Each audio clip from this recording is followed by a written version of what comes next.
বলছেন, সৎ মায়ের সেবা যত্ন বা অধিকার কি নিজের মায়ের মতোই? দয়া করে উত্তর দিবেন।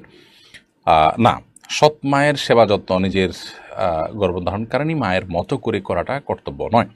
তবে বাবার স্ত্রী সেদিক থেকে এক প্রকারের মা হিসেবে তার প্রতি আপনি সদাচরণ করবেন, যথাসম্ভব তার খেদমত সেবা করার চেষ্টা করবেন, কিন্তু সেটা আপনার জন্য আপনার মায়ের ভরণ পোষণ দেওয়া থেকে নিয়ে অন্যান্য কাজগুলো যেরকম আপনার উপরে বর্তায়, সৎমার বিষয়টা সেরকম কিন্তু বর্তায় না। আমাদের সমাজে সৎমা সৎ সন্তান মানেই হলো তাদের প্রতি মানুষ অবিচার করেন, ভিন্ন চোখে দেখেন। সেটা তো কোনো অবস্থাতে জায়েজ নয়, বরং তাদের প্রতি সিম্প্যাথি থাকা, তাদের প্রতি বিশেষ আপনার কি বলে মায়া ভালোবাসা থাকা এবং সাধ্য অনুযায়ী তাদের সেবা করা বা তাদেরকে খুশি রাখার চেষ্টা করা, এটা আমাদের নৈতিক দায়িত্ব।